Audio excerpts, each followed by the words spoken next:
जिसने 6 दिन में सृष्टि रची तथा 7वें दिन तख्त पर जा विराजा, उसकी खबर किसी बाखबर से पूछकर तो देखो।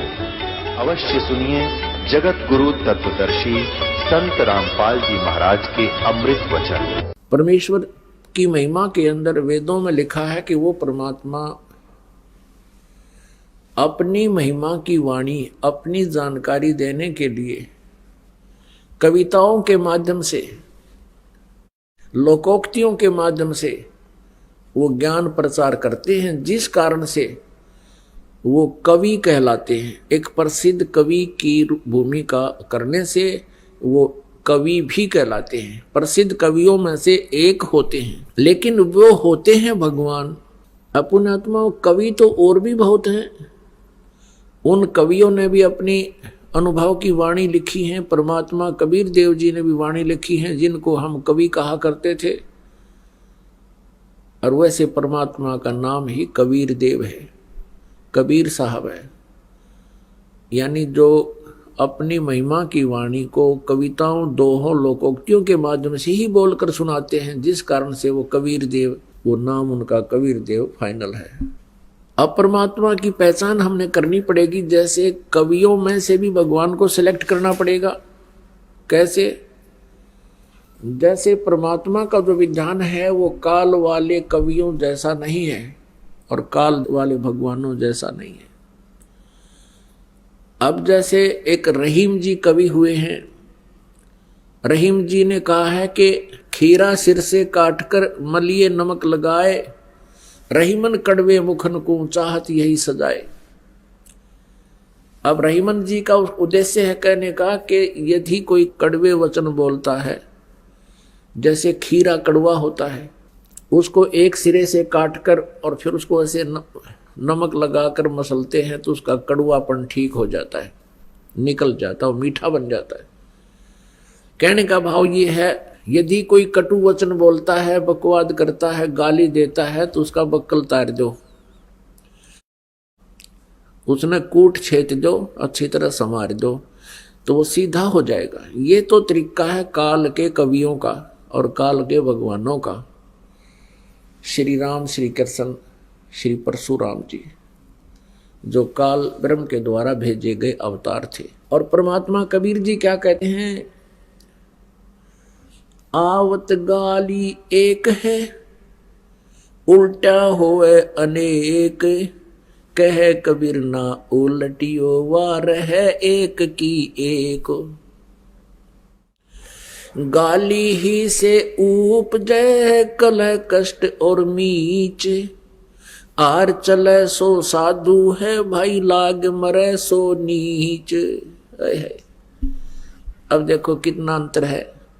परमात्मा कहते हैं, जो तो कू काटा बोवे है ताको बो तू फूल, तो हे फूल के फूल हैं वा को मिले तरसूल। तो हमने परमात्मा को पहचानना है और उस परमात्मा के बताए प्रत्येक नियम का पालन करते हुए हम अपना कल्याण करा पाएंगे। नहीं तो ये बात बनाते अपने अपने सिद्धांत थोड़ी बना बना के असंग युग हो गए हमने, यहाँ धक्के खाते ने, भटकता ने। यह समाधान कभी नहीं हो सकता। जैसे श्री रामचंद्र जी ने बाली को मारा था, क्या समाधान हुआ? अगले जन्म में वो श्री कृष्ण, रामचंद्र जी श्री कृष्ण बने और वो बाली बना एक शिकारी। फिर श्री कृष्ण जी का वध उस शिकारी ने किया, पैर में तीर मार के। तो क्या समाधान हुआ इससे? तो ये रहीमन जैसे जो अन्य कवि थे, इनकी सोच काल प्रेरित थी। परमात्मा भी एक कवियों में से गिने जाते हैं, क्योंकि वो उनके परमात्मा के इतिहास में, उनकी लीला में लिखा हुआ है।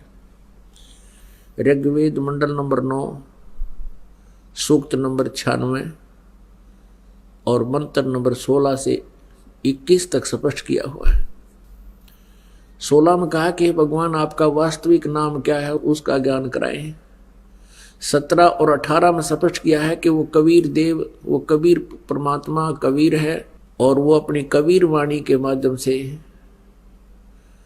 अपनी महिमा की वाणी कविताओं से बोलता है, कविताओं से, जिस कारण से वो प्रसिद्ध कवियों में से भी एक होता है, लेकिन वो होता है अमर परमात्मा, वो पूर्ण परमात्मा होता है। और वो परमात्मा तीसरे मुक्ति धाम में रहता है।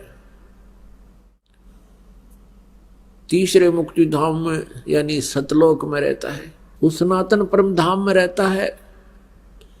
ऋग्वेद मंडल नंबर 9 सूक्त नंबर 86 के मंत्र 26 और 27 में, ऋग्वेद मंडल नंबर 9 सूक्त नंबर 82 के मंत्र 1, 2, 3 में, ऋग्वेद मंडल नंबर 9 सूक्त नंबर 20 मंत्र 1 में, और भी अनेक स्थानों पर यह स्पष्ट किया हुआ है कि वो परमात्मा अपने सतलोक से चलकर आता है। जहां वो परमात्मा रहते हैं उसको सतलोक कहते हैं।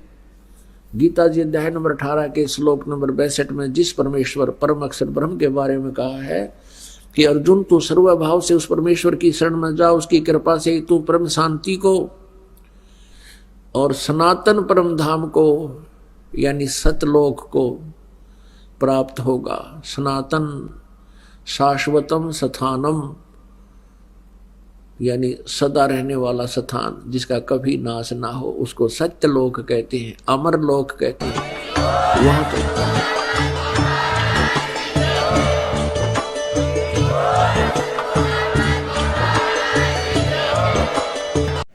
Thank you for watching video को लाइक, शेयर और चैनल को सब्सक्राइब करना ना भूलें।